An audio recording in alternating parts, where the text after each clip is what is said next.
The wind howled across the broken plains of Eden's respite, kicking up dust that stung Daniel Carter's face. He pulled his scarf tighter, squinting against the orange glare of the setting sun. The colony world was harsh, but it was home, or at least the closest thing he had to one after the war. Daniel was a scavenger now. Once he had been a Marine, but that was a lifetime ago. These days, he survived by picking through the wreckage of old battles, selling whatever he could salvage. It wasn't much, but it kept him alive. Today, his scanner had picked up a faint signal deep in the wastelands. A crash site, maybe. Could be junk. Could be something valuable. Either way, it was worth checking out. He trudged through the rocky terrain, his boots crunching over loose stones. The signal led him to a smoking Runa dropship, but not one of theirs. The design was sleek, angular, nothing like the blocky human crafts. It was Dominion. Daniel's hand went to the pistol at his hip. The Dominion didn't leave survivors. There were still enemies inside. He was walking into a death trap. The ship looked wrecked beyond repair. No movement, no sounds, just the groan of cooling metal. Cautiously, he climbed up the broken hull, his fingers finding purchase in the twisted wreckage. The hatch was half open, jammed. He forced it wider and slipped inside. The interior was dark, lit only by flickering emergency lights. The air smelled of burnt wiring and something else, blood. Then he heard it, weak, ragged breath. Daniel turned, raising his gun. There, slumped against the wall, was a woman in a Dominion officer's uniform. Her dark hair was matted with blood, her face pale. One of her legs was bent at a wrong angle, and her breathing was shallow. She was dying. Their eyes met. For a long moment, neither moved. Daniel's finger hovered over the trigger. She was the enemy. The Dominion had slaughtered human colonies without mercy. He'd seen the aftermath himself, burned out towns, bodies in the streets. He had every reason to put a bullet in her head and walk away. But she didn't reach for a weapon, didn't beg, just stared at him with exhausted defiance, like she expected death and wouldn't flinch from it. Daniel hesitated. Then slowly he lowered his gun. "No, you're not going to last long like this," he said.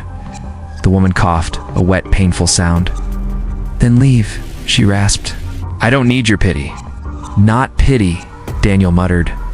He crouched beside her, digging into his pack for a medkit. Just stupid curiosity. She watched him with wary eyes as he worked, cleaning the worst of her wounds and splinting her leg. She didn't thank him, didn't speak at all. But when he slid an arm under her shoulders to help her up, she didn't fight him. She was taller than him, and even injured, she carried herself with a stiff pride, refusing to show weakness. By the time they reached his rover, Daniel was sweating, his muscles aching. He loaded her into the passenger seat, then climbed in himself. The engine rumbled to life. "Why?" she asked suddenly, her voice low. Daniel kept his eyes on the horizon. "Why? What? Why save me?" He didn't answer right away. The truth was, he wasn't sure himself. Maybe because he was tired of death. Maybe because he'd spent too long in the wastelands.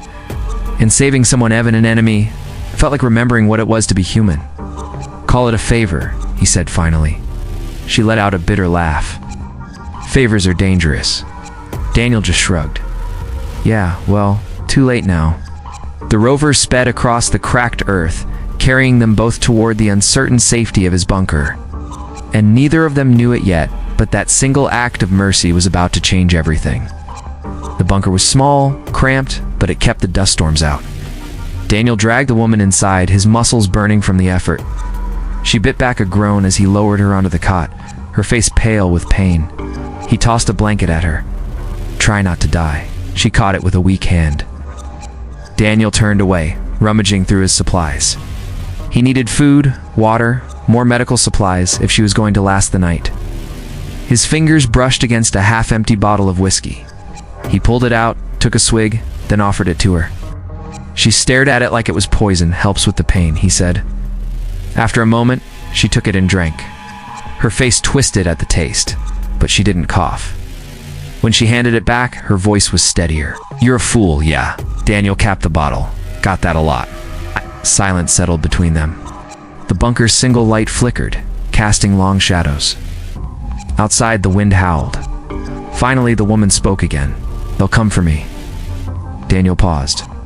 Who? My people. Her fingers tightened on the blanket.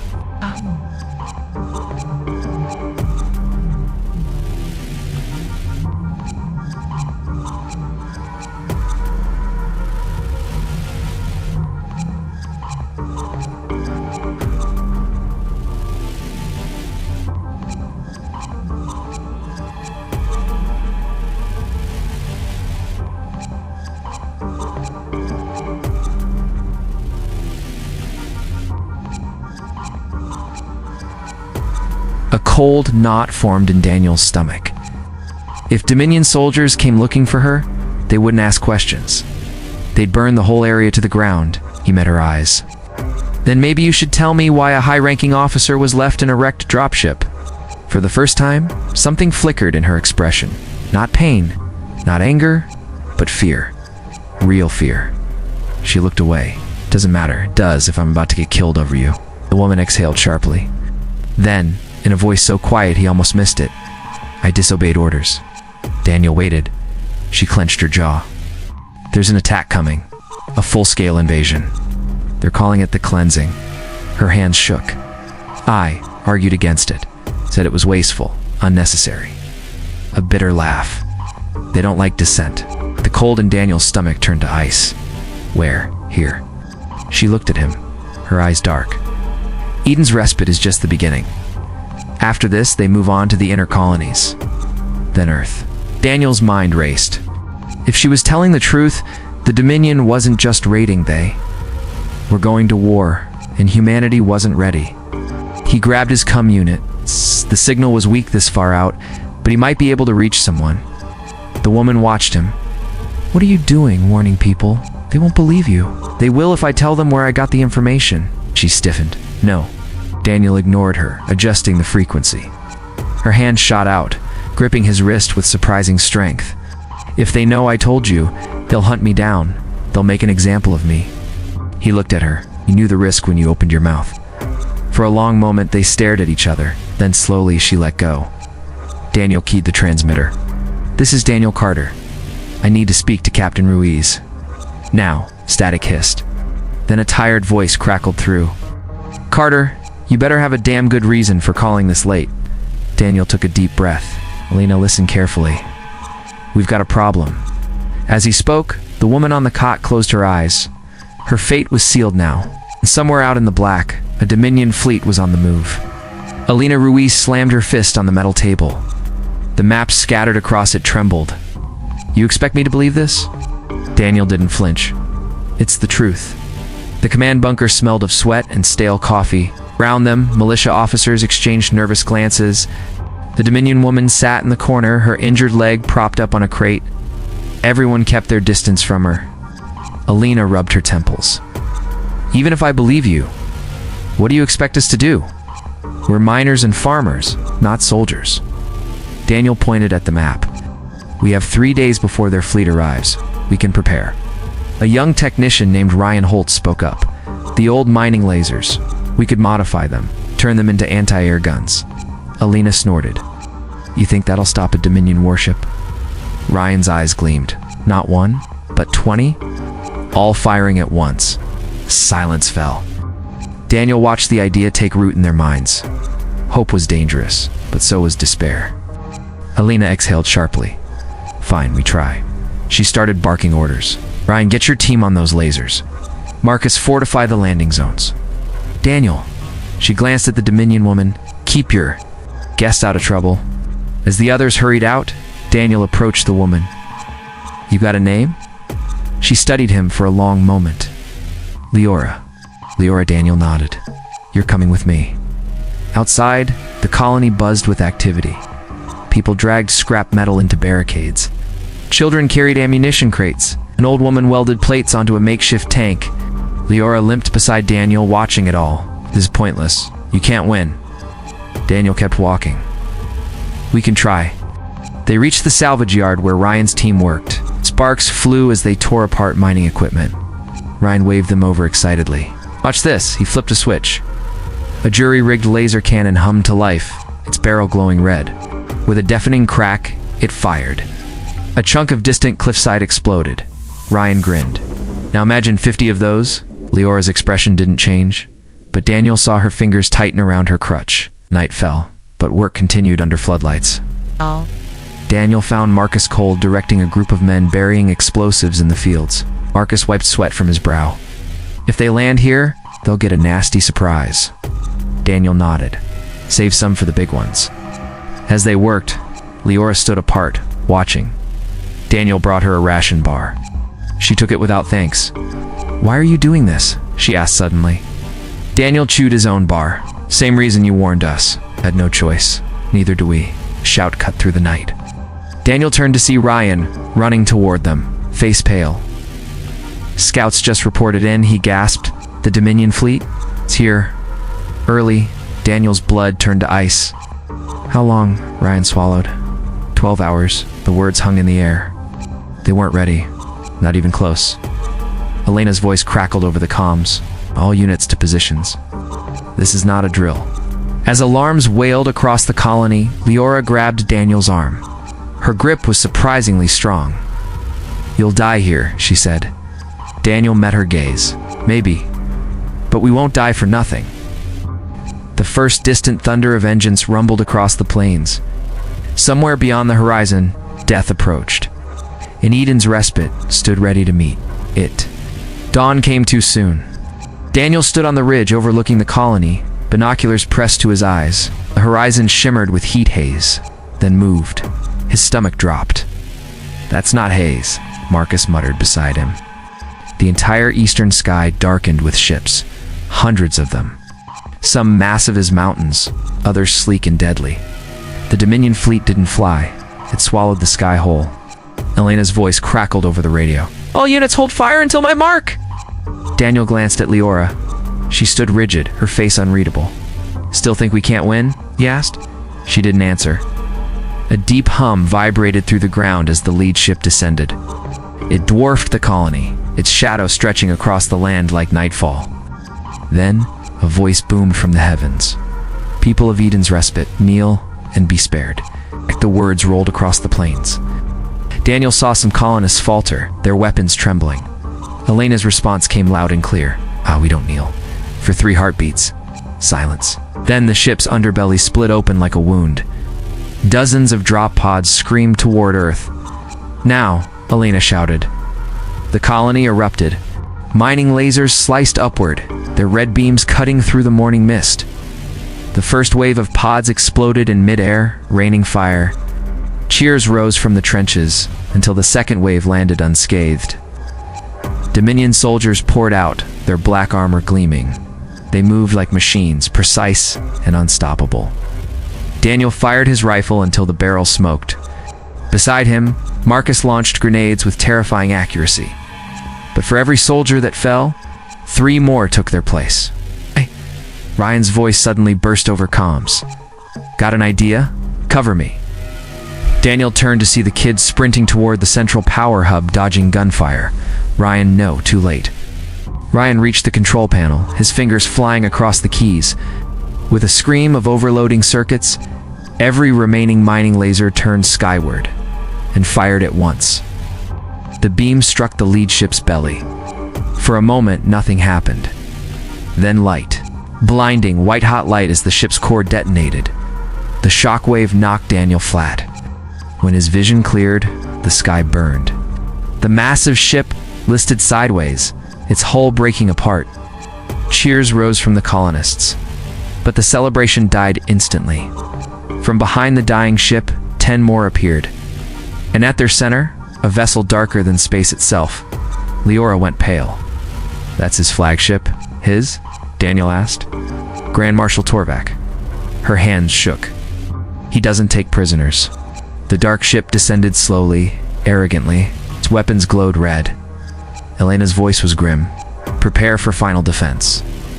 Daniel reloaded his last magazine. This was it. They'd hurt the Dominion, but not enough. Never enough. Then, a new sound. A high-pitched whine from the western sky. Everyone turned. At first, Daniel thought it was a meteor. Then another. Then dozens. They streaked through the atmosphere, trailing fire. But these weren't falling. They were flying. The lead craft banked sharply, revealing its sleek hull. Not Dominion, not human, Leora gasped. No, it can't be. The unknown ships opened fire on the Dominion. Torvak's flagship rocked as torpedoes slammed into its shields. The dark ship turned, its weapons retargeting. A transmission crackled through every comm unit, a woman's voice fierce and clear. You broke your oaths, Torvak. Now face the consequences. Leora staggered. That's my sister. Above them, the battle turned. The new ships moved like ghosts, dodging Dominion fire with impossible grace. Their weapons struck with surgical precision. Lena didn't hesitate. All units focused fire on the Dominion ground forces. Now, colonists attacked with renewed fury. Caught between two fronts, the Dominion soldiers faltered. Daniel grabbed Leora's arm. Your people? She nodded, stunned. The ones who refused the cleansing. They were supposed to be dead. Above them, Torvak's flagship shuddered as its engines failed. Escape pods launched as the great ship began its death plunge. The tide had turned. But as Daniel watched the burning wreckage fall, he knew this wasn't over. Not by far. Smoke hung heavy over Eden's respite as the last Dominion ships fled. Ow. The ground trembled from distant explosions, but the guns had fallen silent. Daniel wiped blood from his eyes and looked across the battlefield. The cost was clear. Burned out husks of mining lasers, makeshift barricades shattered. Bodies being carried away in rows, but the colony still stood. A shadow fell over him. Leora stood there, her face streaked with dirt and sweat. They're landing, she said. Daniel followed her gaze. Strange ships had touched down beyond the colony's edge. No one approached them yet. Fear and suspicion ran deep after the battle. Alina limped up to them, her left arm bandaged. Need to meet them. You're coming, she told Leora. The walk to the landing site felt longer than it was. Daniel counted 20 ships, their smooth hulls reflecting the firelight. As they neared, a ramp lowered from the largest vessel. Figures emerged, tall, armored, but unmistakably human. At their front stood a woman who could only be Leora's sister. Same sharp features, same proud stance, but with eyes that had seen harder things. The woman stopped before them. I am Izara, she said. Then, looking only at Leora, you live. Leora's voice cracked. They told me you were dead. Izra's mouth tightened. They told us the same of you. She turned to Alina. Your people fight well. Alina squared her shoulders. We had no choice. Who are you, the ones who remembered honor? Isara glanced at the smoking ruins of Torvak's flagship. When the Dominion ordered the cleansing, we refused. They hunted us like animals. Her hand moved to a scar across her neck, but not all of us died. Daniel studied their ships. You been busy? The ghost of a smile touched Izra's lips.